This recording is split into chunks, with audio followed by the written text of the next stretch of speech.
pessoal, a aula de hoje será sobre observáveis na mecânica quântica. Então vamos falar sobre observáveis em geral e a gente vai começar falando sobre os observáveis ditos compatíveis. Vamos ver o que é isso. Então, observáveis compatíveis.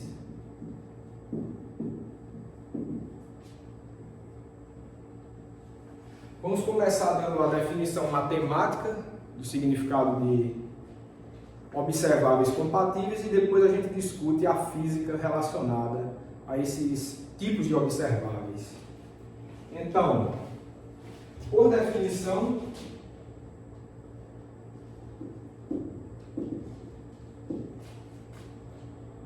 observáveis compatíveis A e B satisfazem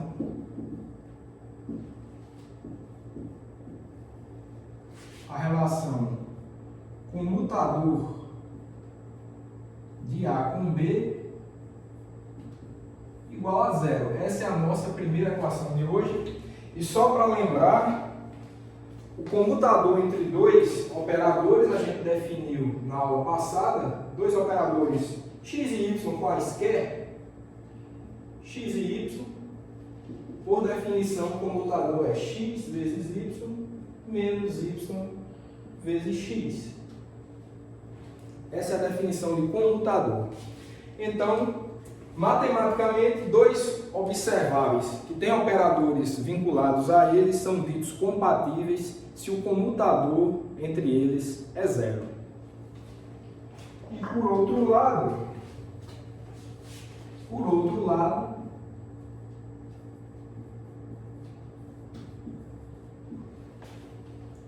operadores A e B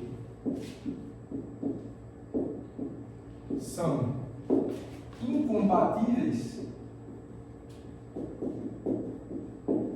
se o contrário, né? O comutador entre eles for diferente de zero. De novo, válida essa relação aqui de definição do que é comutador. Tudo bem, então vamos dar uns exemplos do que são comutadores compatíveis e incompatíveis. Se vocês lembrarem do final da aula passada, a gente viu que dois operadores, por exemplo, Sx e Sy, eles não têm o comutador igual a zero. Eu pedi para vocês fazerem esse exercício e o comutador entre esses dois operadores é IH cortado SZ. Lembrando que esses três operadores aí, nessa expressão, estão diretamente ligados às matrizes de Pauli que a gente viu na aula anterior. E com essa relação a gente diz que Sx e Sy, pela equação 2, são incompatíveis, porque deu um resultado diferente de zero. Em contrapartida, o operador S quadrado, quando você calcula o comutador com qualquer projeção de spin Sx, Sy ou Sz, vou botar Sx, isso está igual a zero. Ou seja, o spin ao quadrado é compatível com qualquer projeção de spin. Nesse exemplo aqui, a projeção de spin na direção x. Então, só dando esses exemplos e com o decorrer dessa aula a gente vai vendo, dessa aula e da próxima a gente vai vendo que consequências físicas tem o fato de dois observáveis comutarem ou não, serem compatíveis ou não. Ok. Então, esse contexto de compatibilidade, ele é importante para outro conceito de mecânica quântica muito importante chamado degenerescência, que a gente vai definir agora. Então, dizemos, definição.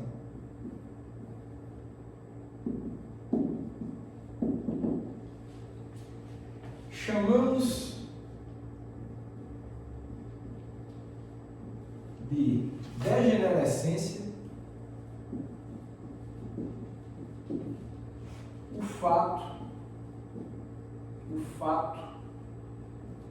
de mais de um AutoCAD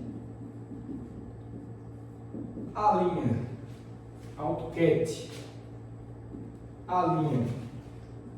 de um operador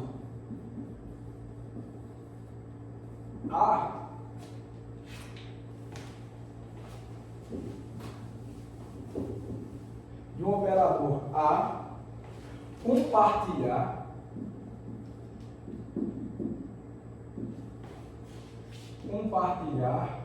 o mesmo alto valor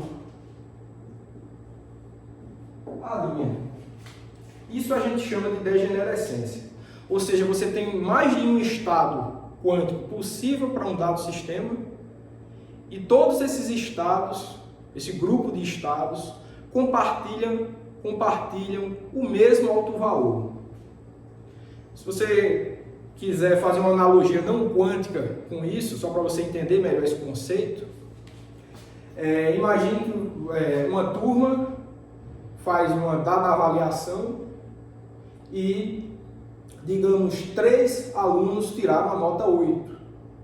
Então, fazendo uma analogia, entendendo que os alunos são os estados quânticos e a nota 8 é o alto valor, então você diz que a nota 8 foi compartilhada entre esses 3 alunos, então esses 3 alunos eles são dotados da propriedade de degenerescência. Essa nota tem degenerescência, então ela foi compartilhada entre esses 3 alunos. Outros alunos podem ter tirado 9, 7, 6, etc. Mas aqueles 3 alunos, o fato deles terem compartilhado aquela mesma nota, só uma analogia, tá?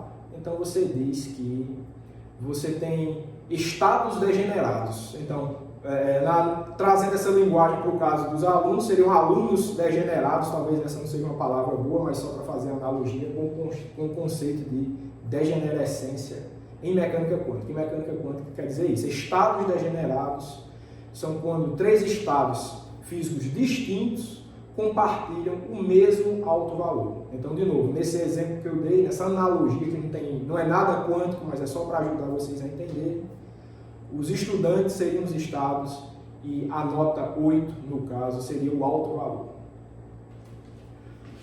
Tudo bem. Então, nesse caso específico, a equação de alto valores escrita do modo como a gente conhece, ela fica meio que incompleta, ela não te dá uma informação completa sobre o AutoCAD e o alto valor vinculado ao sistema. Vou dizer por quê. Então, neste caso, um parágrafo. Neste caso, a equação A aplicada em A', sendo igual a A', vezes o que é A', fica com informação completa. Informação incompleta. Por que fica com informação incompleta? Porque do jeito que está escrito aqui, parece que só existe uma linha vinculada ao alto valor à linha. Só existe um CAD à linha vinculado ao alto valor à linha. E, pelo que eu acabei de definir aqui com degenerescência, essa equação ela fica incompleta, porque eu sei que existem mais AutoCADs como esse, desse tipo, compartilhando somente um autovalor à linha. Então, nesse caso, a gente vai ter que dar uma informação extra para esses AutoCADs para que você consiga identificá-los de maneira única. Então, para realizar essa identificação de maneira unívoca, o conceito de compatibilidade de operadores vai ser útil, como a gente vai ver a partir de agora. Apagar aqui. Então, o que a gente vai fazer, basicamente, é procurar se esses AutoCADs degenerados, que compartilham o mesmo autovalor em relação ao observável A, ele tem autovalores distintos em relação a um outro observável que seja compatível com A. Essa que é a noção da importância da compatibilidade de operadores para a identificação do conceito de degenerescência em mecânica quântica.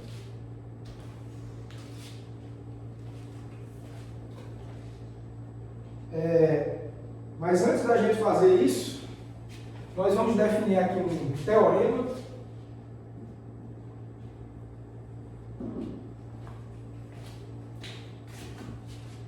Acho que eu vou escrever ele ali em cima, para ficar mais claro. Falar sobre um teorema que diz o seguinte. Teorema.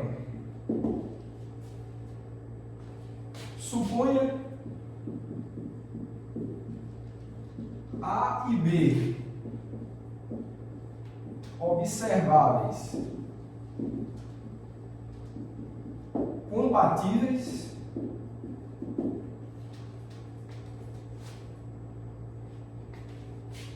e que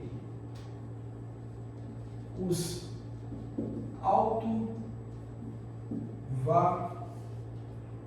autovalores de A sejam não degenerados, tá? Não degenerados.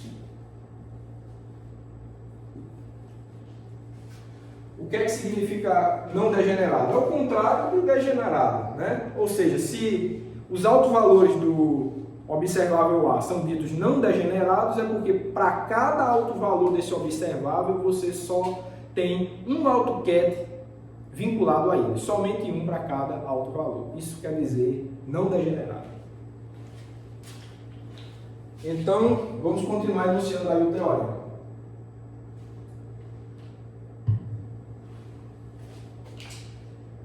Então,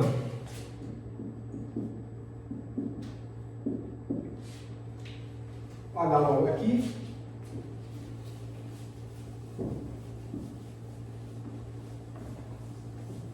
Vamos ver o que diz o teorema. Então, os elementos da matriz, os elementos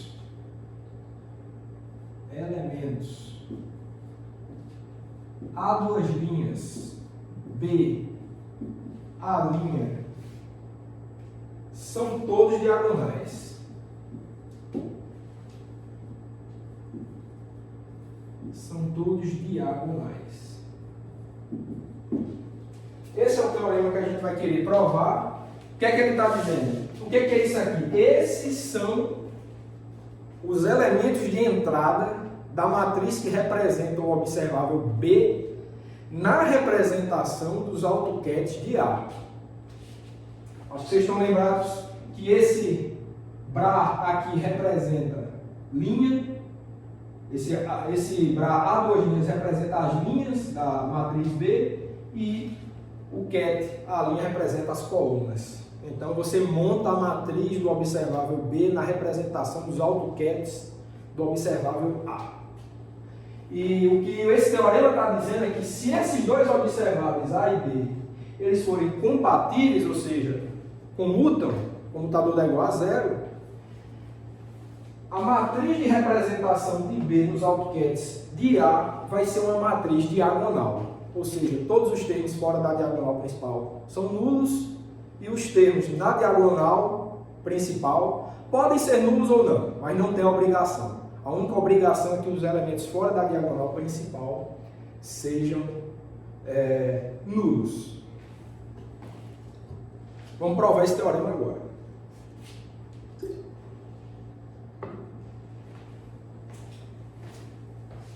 Então, para provar esse teorema, a gente vai ver o seguinte.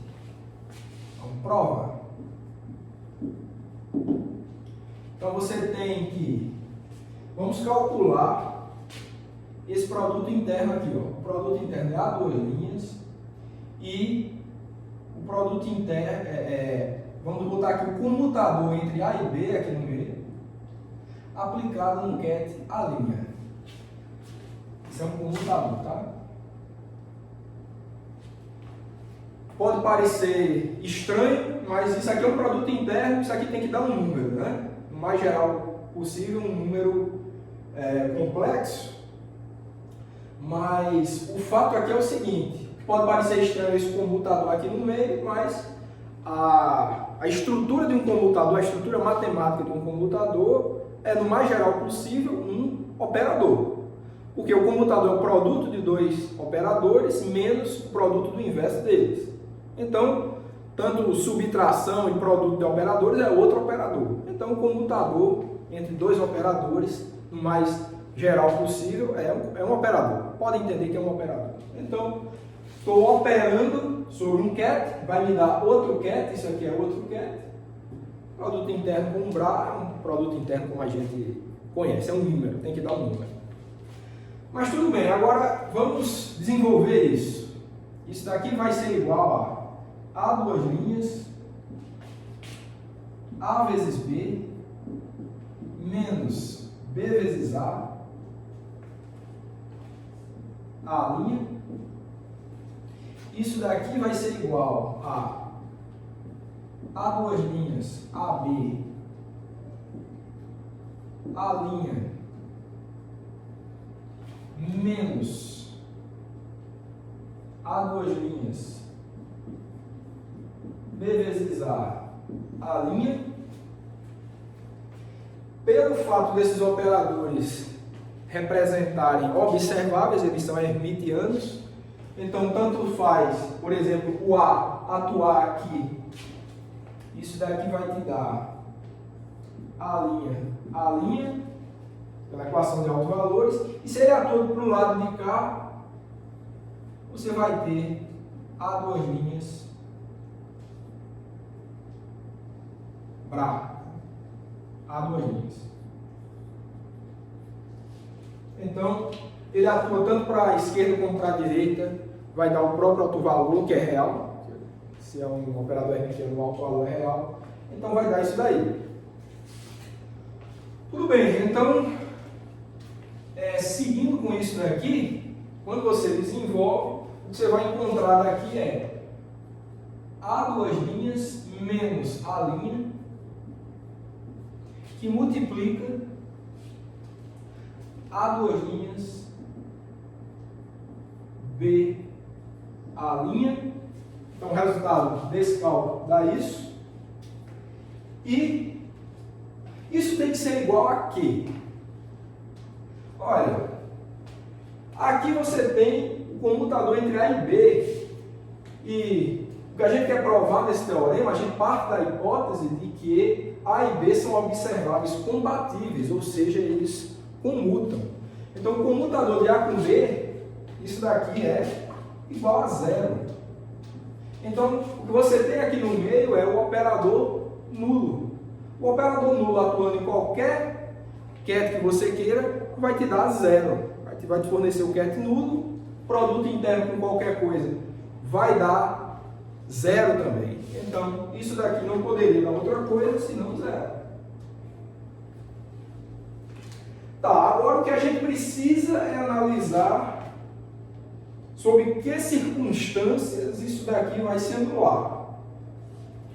Olha, se a linha for diferente de A duas linhas, esse parênteses aqui é um número não nulo. Então, se esse parênteses é um número não nulo, Para que esse produto se anule, necessariamente esse elemento de matriz aqui, com a linha diferente de A, duas linhas, tem que ser zero. Certo? Então, vou apagar aqui, para a gente entender isso. E a gente nota que esse elemento está justamente um elemento fora da diagonal principal de B na representação de A. Então, de novo, quando eles são distintos, esse parênteses é não nulo, então esse elemento aqui, que representa um elemento qualquer fora da diagonal principal, vai ter que ser zero para essa igualdade ser satisfeita. Então, se a linha diferente de A duas linhas, temos que A duas linhas B, a linha tem que ser igual a zero. Acho que essa é a equação do número 3 de hoje. Ou seja,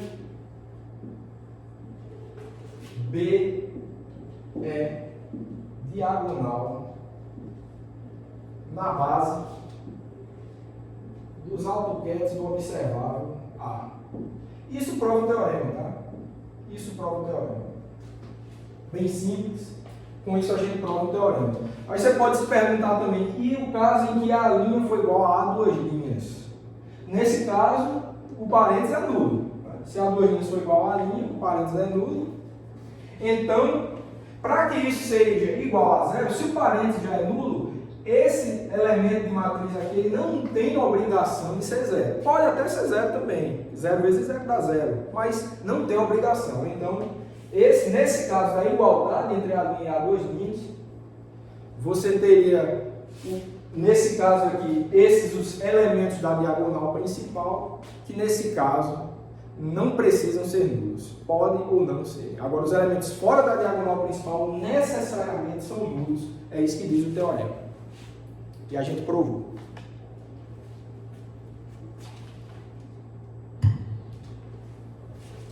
Ok, então, neste caso,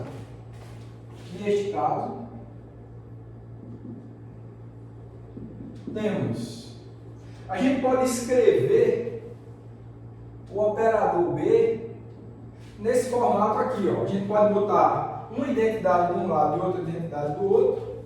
Então a gente pode fazer assim, ó, somatório em A duas linhas, somatório em A linha, A duas linhas B, A linha, certo? Isso é geral, qualquer operador poderia ter sido escrito assim na representação de A, só que, como a matriz B ela é diagonal na representação dos AutoCADs A linha, então o que isso vai me dar é o seguinte, isso vai me dar que, posso escrever aqui embaixo, que todos os elementos aqui, ó, de todos esses possíveis A duas linhas, B, A linha, só vão ser não nulos os A linha, B, A linha. Então, vou escrever A linha. Isso aqui vai nos dar que B é igual a somatório em A linha,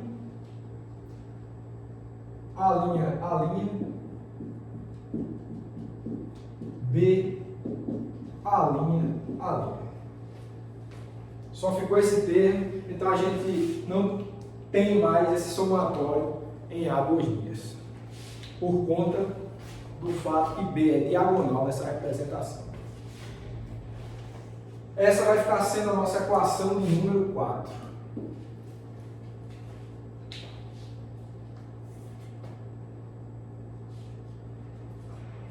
Certo, então a gente pode observar o seguinte, ó, note que se você aplica B num AutoCAD, num dado AutoCAD, a linha AutoCAD do observador A, o que é que isso vai nos dar? Isso vai dar o seguinte, ó, isso vai ser igual, vamos pegar esse resultado aqui, tá? Para não confundir, esse aqui vai ser o CAD, a linha, né? Eu vou escrever, poderia ter escrito A duas linhas aqui também, não tem problema nenhum, isso aqui está certo, mas eu vou escrever assim, A duas linhas, para usar esse resultado aqui embaixo. A duas linhas para todo mundo. Tá? Eu poderia botar tanto A linha igual a duas linhas, então eu posso escrever eliminando o somatório em A linha e fazendo o somatório em A duas linhas da mesma forma.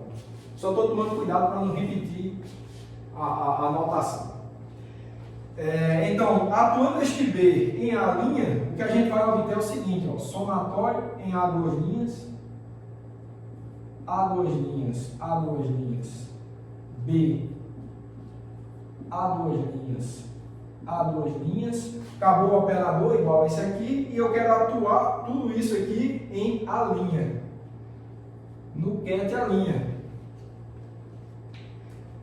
Ora, isso daqui, se são AutoCADs no operador hermitiano, eles são ortonormais, então isso daqui é uma delta de A linha a duas linhas, então dessa soma só vão restar termos em A linha, porque esse A duas linhas ele vai percorrer todas as possibilidades, mas o único termo aqui que vai ser não nulo vai ser justamente o termo que A duas linhas é igual a linha, e isso daqui vai dar simplesmente igual a linha B, a linha, que é esse elemento aqui, e esse catzinho aqui eu vou botar ele para o lado de cá, vai ficar a linha. Então, dessa soma inteira só ficou um termo somente. E agora a gente vai observar esse resultado que a gente encontrou e notar que essa também é uma equação de alto valor, de autovalores, né, para o operador B. Então, se você quiser, você pode entender isso daqui como sendo um certo número B'. Então, no fim das contas, o que a gente tem é o seguinte, ó, que B atuando em A linha é igual a B', A linha, que é de A linha, com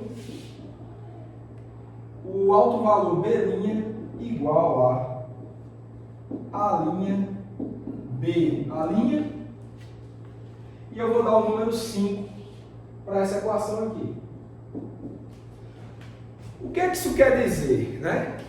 Primeiro que esse A linha, eu deixei ele fixo, mas ele poderia ser um AutoCAD qualquer do observado A, isso iria funcionar, tudo isso seria verdade. Poderia ser o A 3 linhas, o A 5 linhas, etc. Então tudo isso iria funcionar. Então todo o conjunto de AutoCADs do operador A satisfaz também uma equação de autovalores para o operador B, que lembrando é compatível com A, ele comuta com A.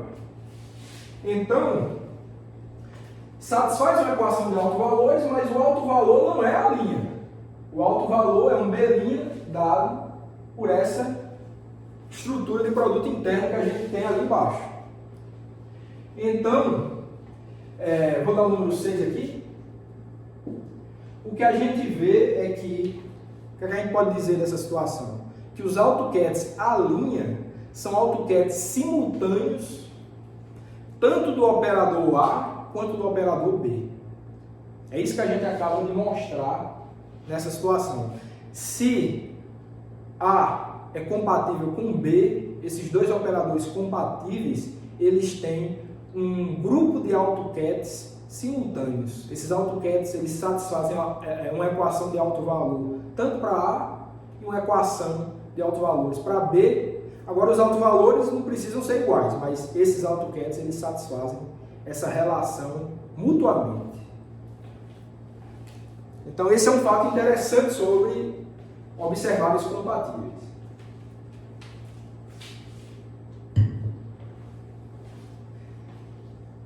Agora, se vocês lembram, o interesse de o que isso aqui tem a ver com degenerescência? Se vocês lembrarem, há alguns minutos eu falei que quando tem degenerescência, aquela equação A aplicada em A', dando A', era uma equação um tanto incompleta.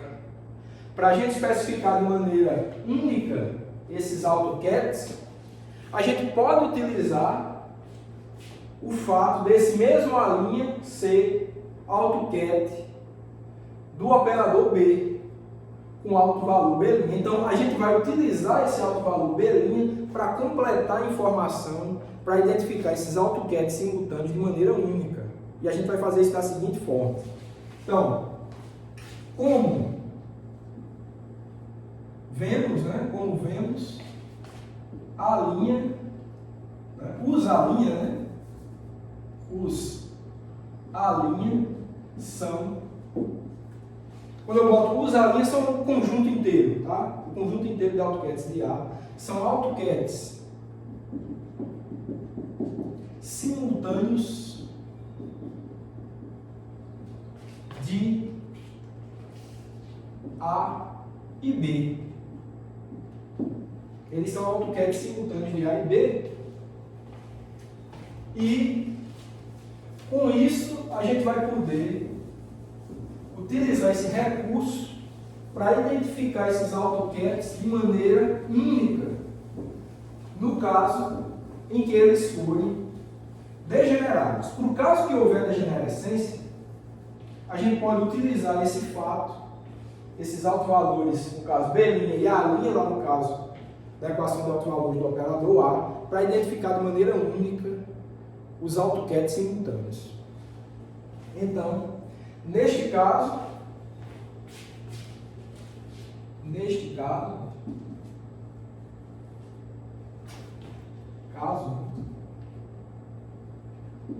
podemos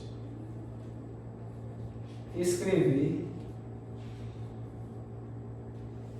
que o A atuando no CAD A'B', então olha como eu mudei agora a notação. Vou escrever, depois eu explico para vocês. Isso vai dar A'B', e você atuar B nesse mesmo AutoCAD é igual a B', e essas equações aqui eu vou chamar de equação número 7. Então, vou ver que está para trocar a tinta aqui.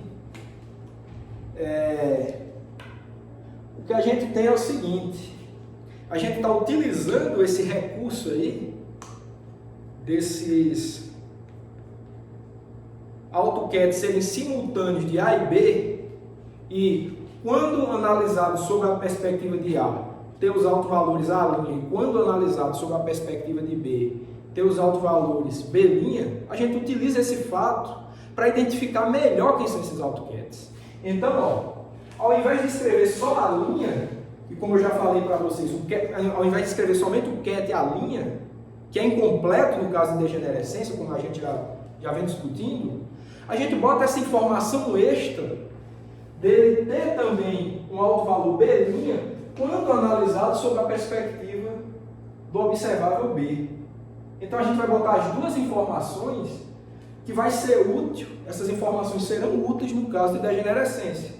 Porque só a linha eu sei que tem mais de uma linha compartilhando o mesmo autovalor, a linha, na equação de autovalores do observável A. Mas sabendo também que esse mesmo CAD, a linha, ele tem um autovalor B', quando analisado sob a perspectiva do operador B, então eu vou botar essa informação também, porque vai ajudar a identificar melhor quem é esse AutoCAD. A mesma coisa do endereço, né? Você só dizer a rua tem várias pessoas, várias casas na mesma rua. Então você pode entender que as casas são os estados e o alto valor é o nome da rua. Todas essas casas compartilham aquele alto valor que é o nome da rua. Mas quando você diz o número da casa, né, então você está dando informação extra. Está analisando sobre outra perspectiva. Não estou analisando mais somente sobre o nome da rua. Estou analisando o número da casa. Então, esses altos valores aqui, nessa analogia, seria o nome da rua e o número da casa, você identifica melhor. Certo? Então você, apesar de ter degenerescência, aquelas casas todas compartilharem o mesmo nome da rua, mas quando você especifica o número da casa, então você está começando a identificar a casa de maneira única. Então, a mesma coisa é aqui. Quando você estuda esse mesmo AutoCAD sob a perspectiva do operador B, você está dando uma informação extra para ele, nesse caso de degenerescência, que vai te ajudar a identificar de maneira única quem é esse estado quântico. Essa que é a ideia. Por isso a importância do estudo de observáveis compatíveis na degenerescência. Então, em aplicações práticas em mecânica quântica, quando você tem degenerescência, o que você precisa é procurar se aquele estado quântico ele é AutoCAD simultâneo de alguns observáveis compatíveis, pega quem são os autovalores para cada observável compatível desse grupo de observáveis que comutam e utiliza esses autovalores, essas informações sobre esses autovalores para identificar de maneira única quem é esse AutoCAD. Essa que é a ideia. Ok, seguindo, o que a gente pode fazer agora é dar um exemplo. Acho que um exemplo quântico, né? Falei sobre alunos tendo uma nota, que é uma analogia, casas numa rua, é uma boa analogia também, mas vamos partir para um exemplo prático de verdade em mecânica quântica. Tá? Então, o exemplo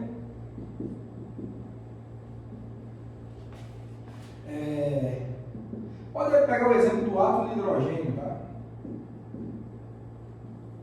De hidrogênio. Espero que vocês tenham alguma familiaridade com o estudo de átomo de hidrogênio. Se não tiver, também não tem muito problema. Eu não vou utilizar nenhum conceito muito refinado, nenhuma fenomenologia muito refinada sobre o átomo de hidrogênio. Eu só quero lembrá-los a respeito dos números quânticos, que tem tudo a ver com isso que a gente está falando hoje aqui.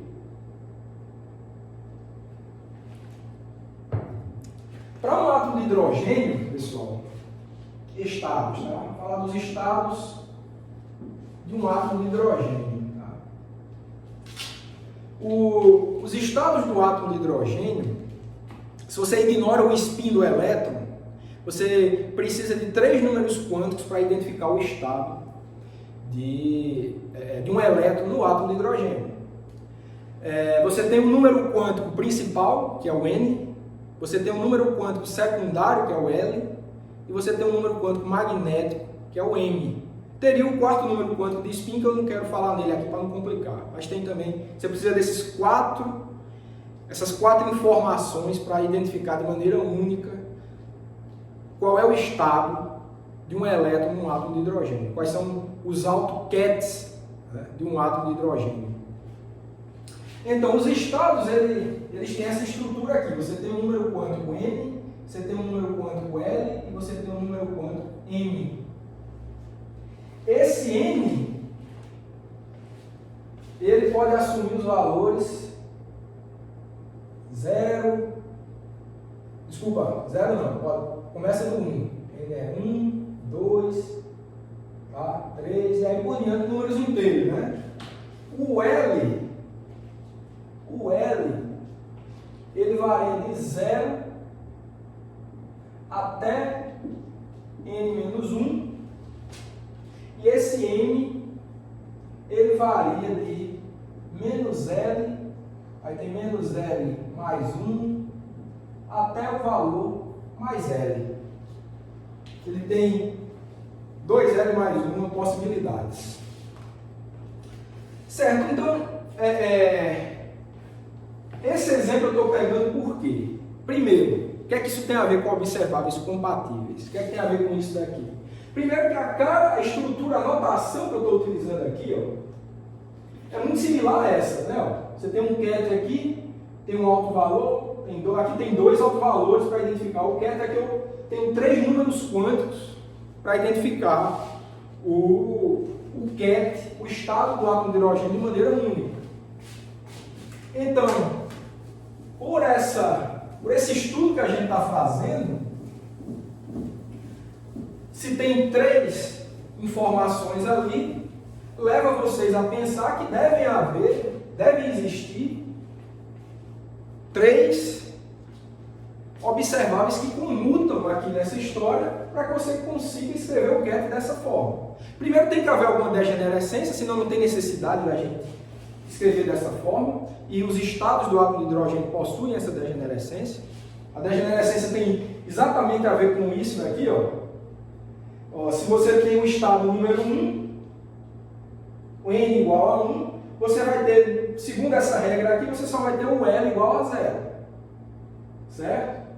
E se você só tem o L igual a 0, o único N possível é N igual a 0. Então, uma vez que você diz que N é igual a 1 para o átomo de hidrogênio, L é igual a 0 e M é igual a 0. Não tem outra possibilidade. Então, esse é um caso, lembrando que estamos ignorando o spin aqui. Então, se você ignora o spin, esse estado ele não possui degenerescência nenhuma. Você dizer se N é igual a 1, você já está dizendo implicitamente que L é 0 e M é 0. Então é como se você dissesse o número, é uma rua com uma casa só. Né? Você dizer o nome da rua, você já está dizendo o número da casa, que só tem ela, e pode até ter uma pessoa só, você já sabe a pessoa que mora lá. Então não tem mais o que dizer, o nome da rua já diz tudo. Se N for igual a 2, você tem a possibilidade de L ser 0 e L ser 1. Então é como se você tivesse duas casas numa rua, né? Você identificar N igual a 2 já não identifica de maneira única quem é o L. L pode ser 0, se nesse caso de L ser 0, M só pode ser 0 também. Mas tem o caso de L ser igual a 1, que já tem essa outra possibilidade, você precisa saber quem é, dizer o N somente não serve. E o fato de L ser 1, M pode ser menos 1, 0 e 1. Então já tem essas três informações aí que você precisa, essas três possibilidades que você precisa descobrir qual é. Então se você tem essas possibilidades, nesse caso do estado N igual a 2, esse estado tem degenerescência. Você nota que tem 4 estados possíveis para o caso de N ser igual a 2. O primeiro estado é L igual a 0, M igual a 0. O segundo estado é L igual a 1, M igual a menos 1. O terceiro estado é L igual a 1, M igual a 0. E o quarto e último estado é L igual a 1, M igual a 1 também. Então, tem todas essas possibilidades, todas compartilhando o mesmo alto valor N. Tem a ver com o alto valor, tá? Esse aqui não é exatamente um alto valor, mas tem a ver com o alto valor de energia do átomo. Então, todos vinculados ao fato de N ser igual a 2. Então, isso é degenerescência.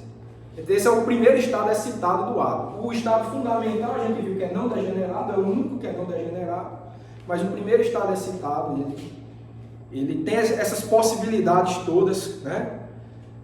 4 possibilidades para identificar quem é os L's e M's, né? Para você ter que identificar de maneira única quem são os autoquetes para o caso que N igual a 2.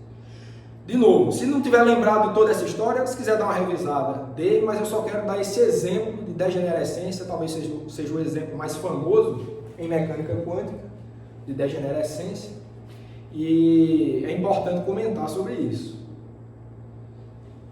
Mas pelo fato de ter degenerescência, o que foi utilizado aqui foi essas 3 informações, e quando você tenta conectar com isso que a gente viu aqui em cima, para você escrever isso aqui, leva você a pensar que existem pelo menos aí 3 observáveis compatíveis, cada um, para cada estado, né? Você tem o alto valor associado para aquele observável, e esses altos valores você está utilizando para montar as informações sobre quem é o estado.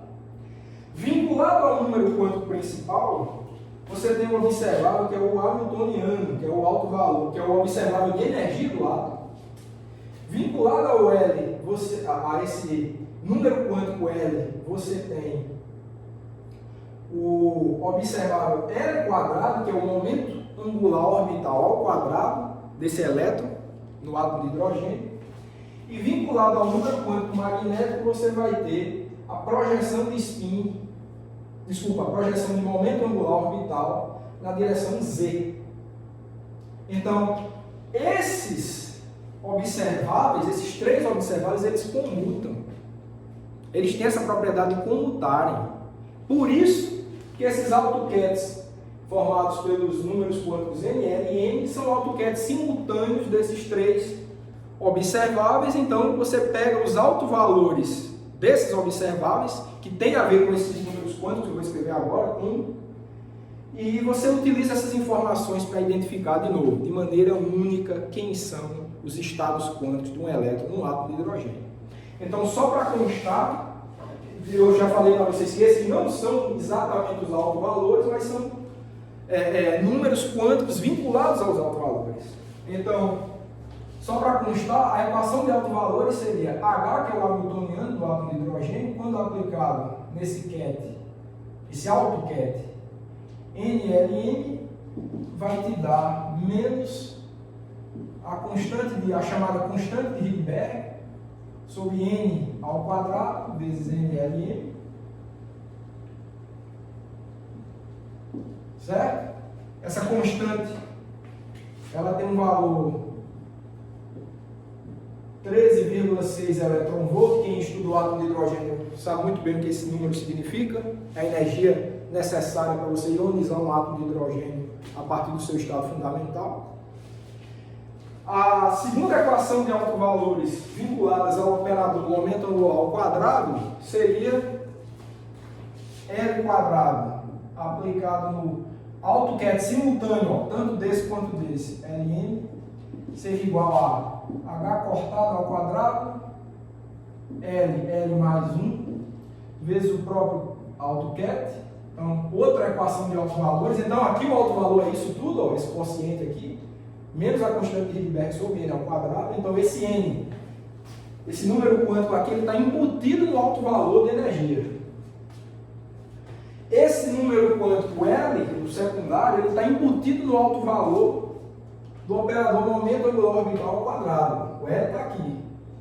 E o número quântico magnético M, ele está vinculado à projeção de spin na direção Z, projeção de momento angular orbital na direção Z. Spin e momento angular orbital têm a mesma natureza, né?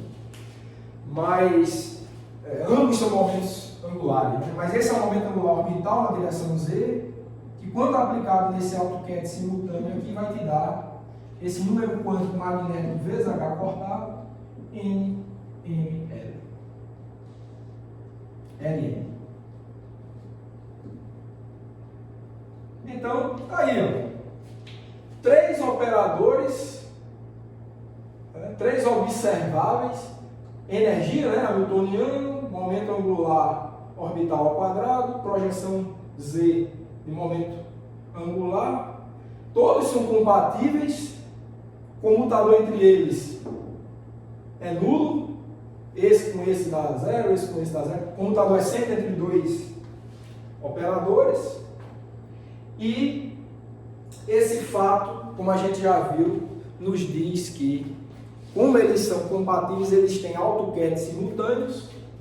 A partir dos autovalores, que tem essa característica aqui, você usa esses números aqui, que são usados para descrever os autovalores, que são os números quânticos, você usa para identificar, de novo, de maneira unívoca, o seu estado quântico do elétron no átomo de hidrogênio. Então, essa que é a ideia.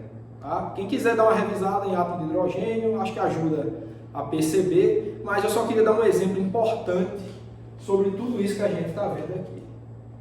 Que o que é isso?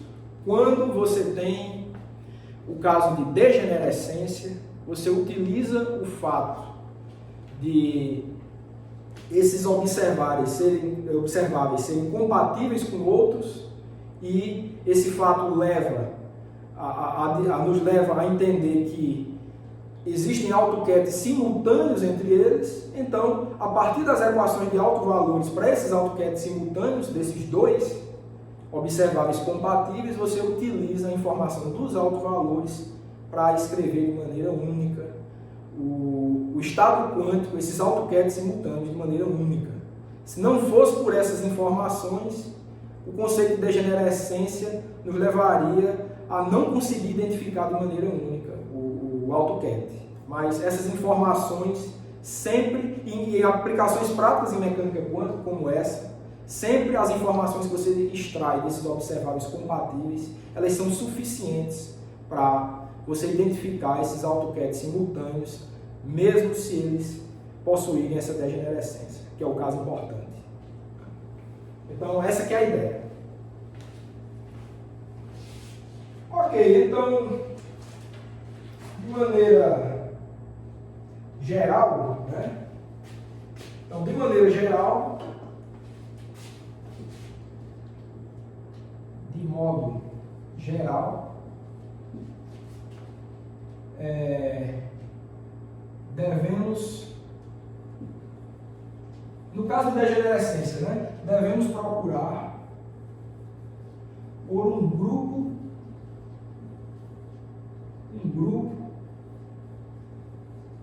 de observáveis compatíveis. Observáveis compatíveis.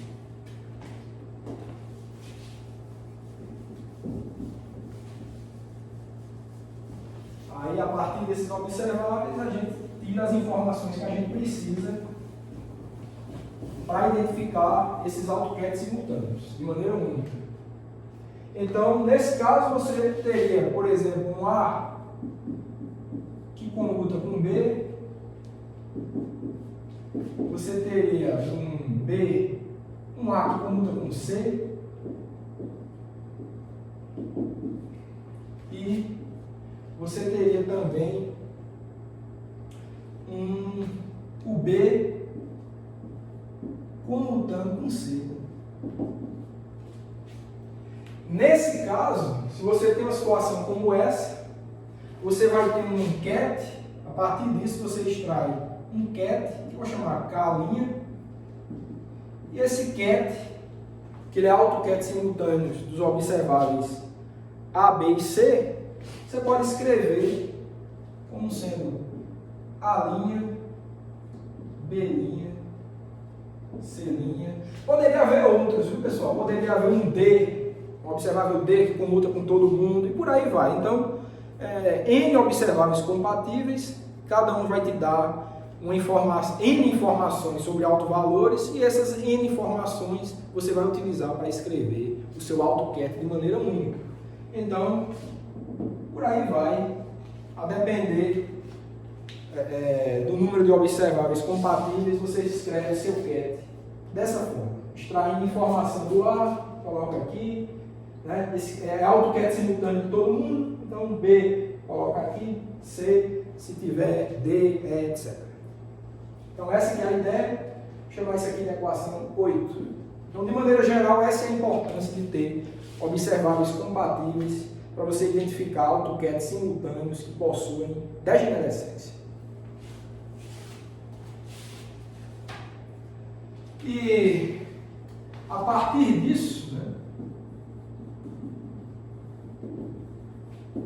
temos que relações importantes esses AutoCAD simultâneos eles devem satisfazer. A gente já viu que AutoCADs de observáveis são ortogonais entre si, ortonormais, né? Eles podem ser utilizados para construir uma relação de completeza. Será que esses podem? Então, a gente vai escrever que pode sim, mas de uma forma bem interessante. Então, a partir disso, a gente tem o seguinte, ó, que um CAD, um produto interno, K, duas linhas, K', é igual a duas linhas, B duas linhas, C duas linhas, por aí vai. Produto interno com A linha, B linha, C linha, por aí vai. Isso daqui vai ser igual a um produto de deltas de A linha, A duas linhas, B linha, B duas linhas, delta de C linha, C duas linhas e por aí vai. Sempre, isso daqui só vai dar 1 sempre que coincidir de A linha ser igual a duas linhas, ao mesmo tempo que B linha igual a B duas linhas e todas as outras informações coincidem, então você vai, é o único caso que você vai ter um produto de números 1 que vai dar 1, certo? Se qualquer um for diferente, por exemplo, se C duas linhas for diferente de C e todo o resto for igual, mesmo assim dá 0. Então essa é a relação 9, relação de ortogonalidade entre esses AutoCADs. E a gente pode também montar uma relação de completeza, que é essa daqui, ó, somatório em A linha, em B linha, em C linha, por aí vai. Aí aqui vai ficar A linha, B linha, C linha, continua. A linha, B linha, C linha, continua. Isso daqui é a identidade. Então você precisa somar sobre todos os índices, né? Todos os autovalores aqui, essas informações possíveis aqui. Você monta essa soma completa, isso tem que dar a identidade. Então essa que é a informação interessante. Vou chamar isso aí de equação 10. Vou apagar aqui para a gente continuar.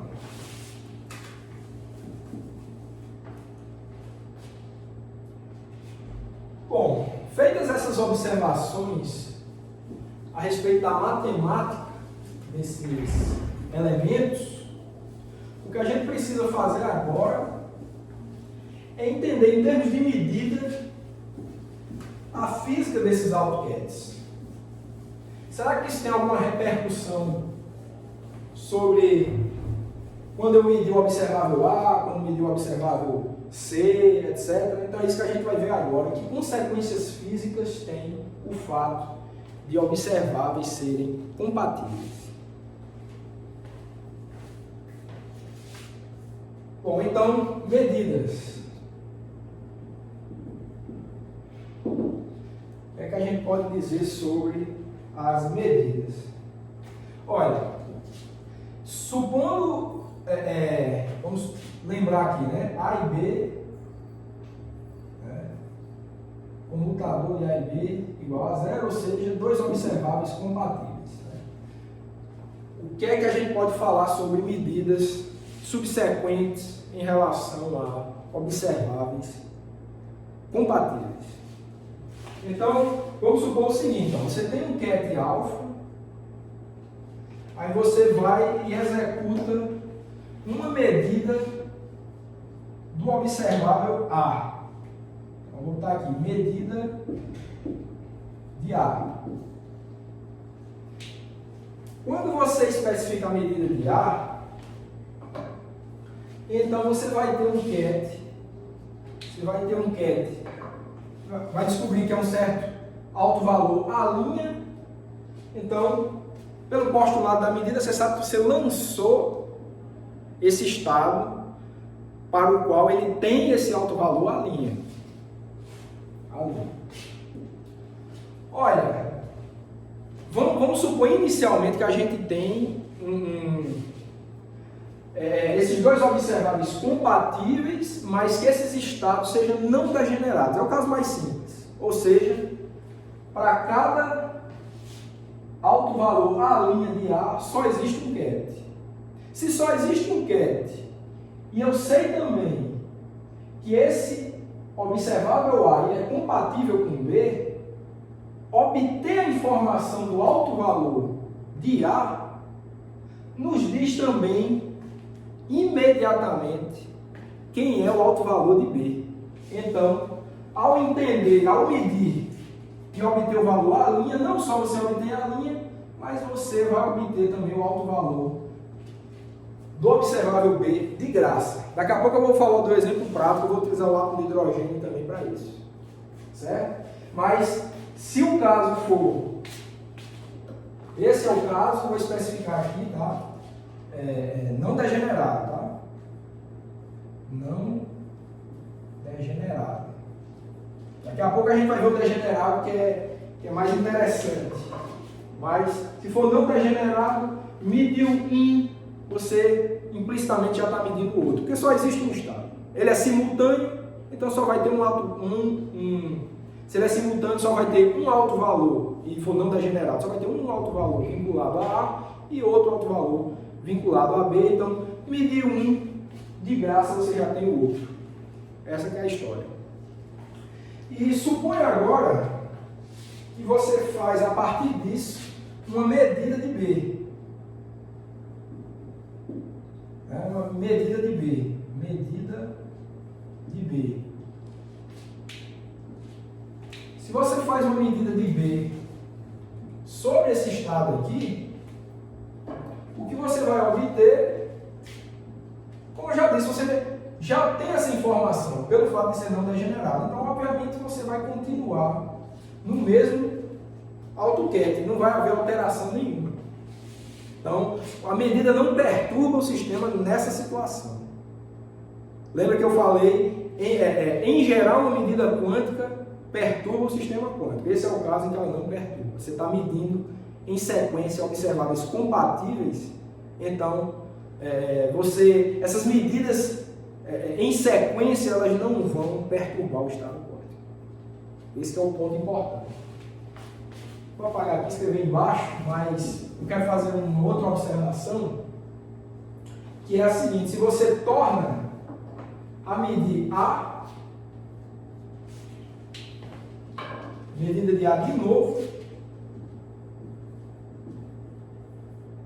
de A, você vai reobter o mesmo B'. Então, você pode medir A e B em sequência, quantas vezes você quiser. Mede A 3 vezes em sequência, depois mede B, na ordem que você quiser. Quem vai determinar para onde esse estado vai é a primeira medida. Ele era alfa inicialmente, esse é um estado geral. Mediu A, obteve a linha, então, se é não degenerado, eu apaguei, mas eu vou reescrever aqui, porque é importante, fique claro isso. Esse é o caso não degenerado. Mediu um, já te dá de graça o outro.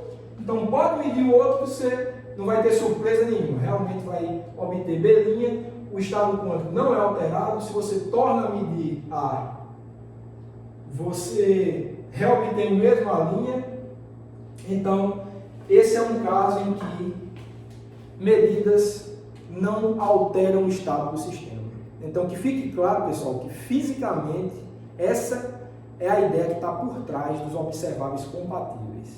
Você mediu um, vai transformar, se for não degenerado, se você mediu um dos observáveis, você vai obter um determinado AutoCAD vinculado àquele autovalor que você tirou da medida, e de cara você já tem o outro autovalor. Mas, além disso, medidas subsequentes de observáveis compatíveis não vão mais alterar o estado do sistema. Então, esse é o caso em que a medida quântica ela não vai perturbar o sistema. Quando você faz medidas em sequência de observáveis compatíveis e são estados não degenerados. É essa a situação chave em que uma medida quântica não perturba mais o sistema. Só perturba na primeira vez, né? A perturbação, a única que existiu foi na primeira, porque antes você tem um estado genérico.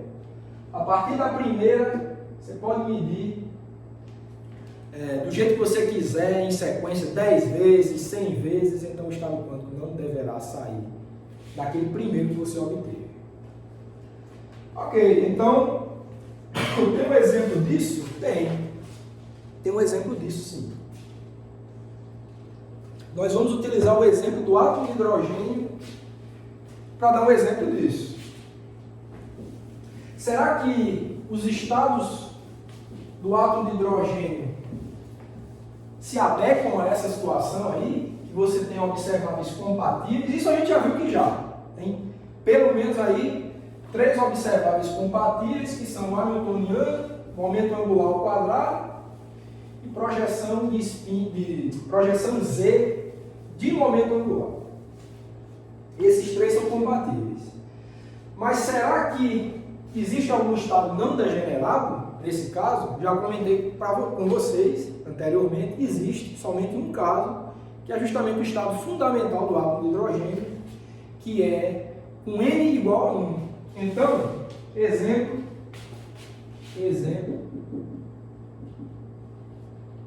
estado fundamental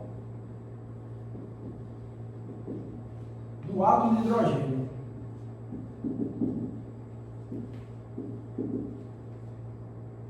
O átomo de hidrogênio.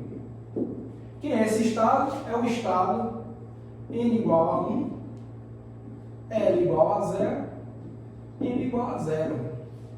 Olha, nesse caso aí, para que se adeque a essa situação, suponha que você vem com um estado genérico, eu te entrego um átomo de hidrogênio e peço para você fazer uma medida da energia dele. Se você mede a energia dele e descobre que o átomo está no estado fundamental, eu já falei para vocês, N igual a 1 não tem saída. Só tem L igual a 0 e N igual a 0. Não existe outra possibilidade.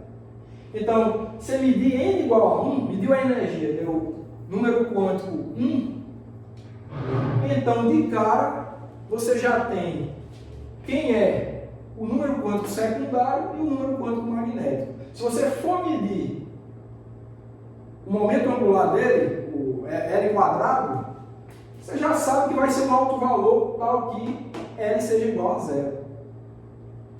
Se você for medir a projeção do momento angular na direção Z, você já sabe que vai ser 0 também. Que, só lembrando os altos valores, né?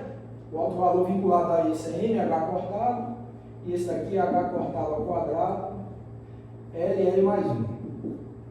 Então, medir o N igual a 1, pode medir o momento angular ao quadrado, que L igual a 0 aqui dá 0, né? Então, vai dar 0, e sabe também que a projeção de momento angular na direção Z vai ser 0 também, porque N igual a 0 vai zerar isso, e no fim das contas, o que é que você sabe de tudo isso? Falando em palavras. O estado fundamental do átomo de hidrogênio, a gente já sabe que ele tem momento angular nulo. Então, em outras palavras, é isso. Mediu a energia, deu estado fundamental, então momento angular nulo. Pode medir em sequência, que você não vai tirar desse estado aqui. Ó. Mediu uma vez, deu N igual a 1, vai colapsar nesse estado. E se você fizer medidas em sequência, não vai sair mais desse estado. Pode fazer a medida que você quiser. Pode medir energia de novo, pode medir LZ, pode medir L quadrado, mede L quadrado de novo, o estado não sai dali. Então, esse é o exemplo que se adequa a essa situação. Mas lembrando, para que se adeque a essa situação, primeiro tem que ser medida a energia. Se você tivesse medido primeiro L quadrado igual a 0, aí teria outras possibilidades. Você tem estados excitados também com momento angular nulo. Então, para que se adeque a essa situação de fato, a primeira medida que teria que ser feita seria de energia. Mediu a energia, deu fundamental, então se enquadra perfeitamente nessa situação. Esse é o ponto. Bom, agora o que eu acho que a gente vai ver é o caso degenerado, que é mais interessante, né? Vamos fazer o caso degenerado. Agora, caso degenerado. Vamos ver por que é mais interessante essa situação.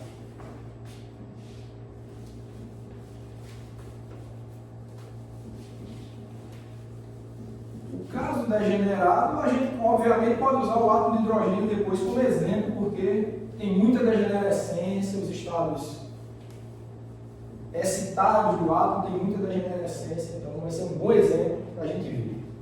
Então, no caso degenerado, então a situação é a mesma. A gente tem, vamos supor, dois observáveis compatíveis, comutam, e o que a gente vai ter é o seguinte: se a gente faz uma medida de A, então, de novo, começa com o estado genérico alfa, você faz uma medida de A,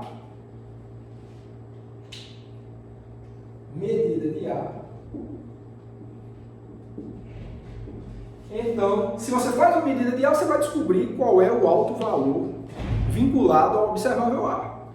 Então, você vai ter esse alto valor, mas se é degenerado, esse alto valor de A, diferente desse caso, ele não especifica diretamente quem é o alto valor vinculado ao observável B. Existe um grupo de possibilidades. Se a degenerescência for 3, por exemplo, tem 3 possíveis valores de B' vinculados ao mesmo alto valor A'. Tá? Então, mediu a linha, o que é que você vai ter? Se você tem essas possibilidades, então o sistema ele vai ser lançado, tá, numa combinação linear em termos desses B' possíveis. Então, só para escrever na anotação do livro, para vocês acompanharem, ele vai ser escrito dessa forma aqui, ó. Somatório de I, que vai de 1 até N, C, A', porque especificou quem era o A', o índice de somatório é o I, então você vai ter uma A' BI.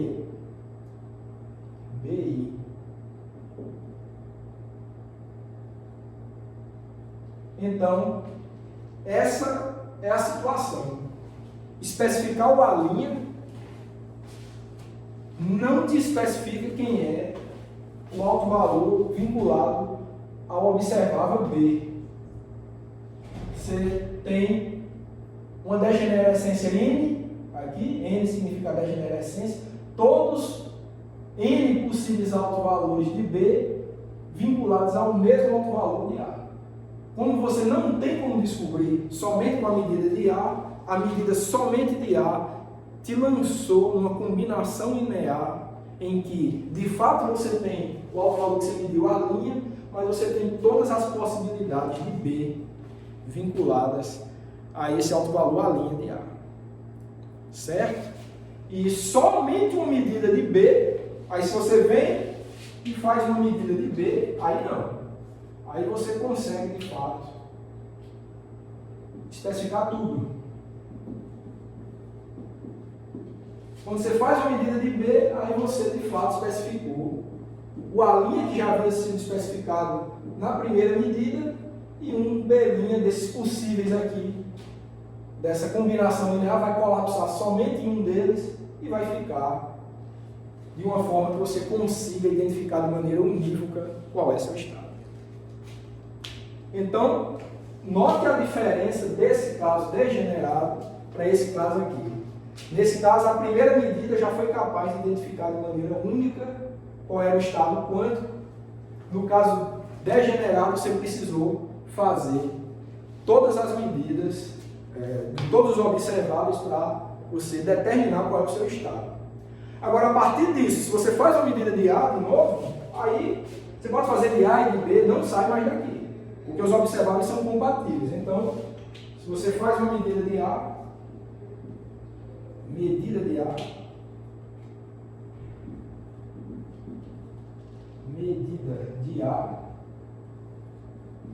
o que você vai obter é de novo esse mesmo estado. Se fizer de B, de novo, aí, uma vez que chegou nesse ponto, que especificou tudo, quaisquer medidas subsequentes vão te reafirmar o que você já havia encontrado. Exemplo, vamos lá de novo para o átomo de hidrogênio. Então, exemplo, vou apagar aqui, né? Deixa eu apagar ali para ficar com mais espaço. Eu vou dar um exemplo, para não ficar muito complicado, eu vou dar um exemplo do primeiro estado excitado do átomo de hidrogênio.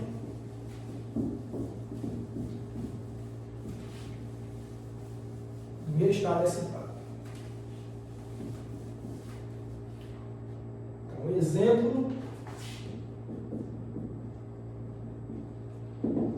primeiro estado, né, excitado do átomo de hidrogênio. Então você tem um estado qualquer alfa. Quando você faz uma medida, né, fazer a medida de energia, H, né, do hamiltoniano H. Se eu já estou falando para vocês que é o primeiro estado excitado, então você vai medir N igual a 2. Então, se N é igual a 2, né, vamos supor que você obteve N igual a 2. N. Olha, para N igual a 2, você tem duas possibilidades para L. L igual a 0 e L igual a 1. Então, o que é que vai ser lançado no sistema? Vai ser um somatório de L, somatório em M, certo? Na verdade, eu vou botar logo o valor para não ficar muito confuso, né? Só são 4 possibilidades, tá? Uma combinação linear de 4 elementos. Então vai ficar assim. Você vai ter um primeiro coeficiente aqui, você vai ter N igual a 2, L igual a 0 e M só pode ser 0, viu? Porque L igual a 0, M só pode ser 0. Então esse é um dos termos da combinação linear. Então você vai ter outro termo, esse é o primeiro coeficiente, você vai ter um segundo coeficiente, C2, para N igual a 2, que você já achou na medida, L igual a 1, M igual a menos 1. Continua, tá? Você vai ter as outras possibilidades ali para o M.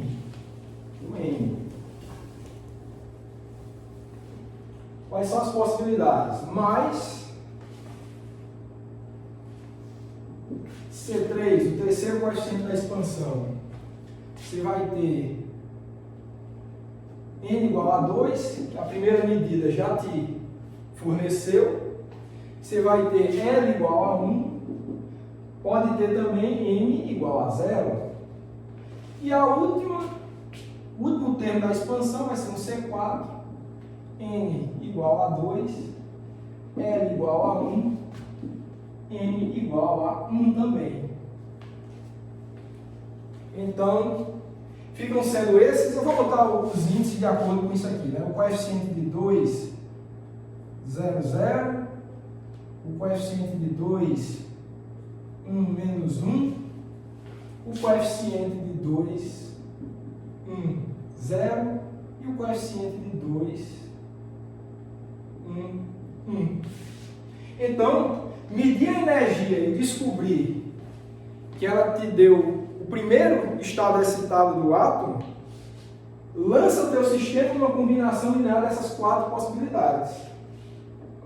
Aí se você vai em sequência, mede L igual a 1, por exemplo, você elimina essa possibilidade, mas você ainda teria uma combinação linear desses 3 termos aqui, todos com L igual a 1. Aí só a medida da projeção de momento angular na direção Z é que te identificaria de maneira única quem é o estado quântico desse átomo. Lembrando que a gente está ignorando spin aqui. Então, essa é a situação. Mede primeiro, lança uma combinação linear. Né? Se a medida seguinte te der, por exemplo, a medida de L quadrado, te der L igual a 0, aí já morreu aqui. Já sabe que o estado quântico é esse. Essas outras possibilidades foram eliminadas. Então, essa é uma característica interessante do caso em que você tem observáveis compatíveis, mas com AutoCADs simultâneos, porém degenerados. Veja que essa noção de superposição quântica está embutida aí e as medidas é que vão colapsando da forma em que os coeficientes aqui disserem como tem que ser. Tá? Então, é realmente um caso bastante interessante porque traz essa noção de superposição quântica para a realidade da medida. Deixa eu ver se eu preciso falar mais alguma coisa. Não, então, acho que por hoje, pessoal, eu vou parar aqui. Eu vou guardar o tópico observáveis incompatíveis para a próxima aula. Eu acho que já tem informação suficiente para a aula de hoje. Então, eu vou aguardar vocês na próxima aula.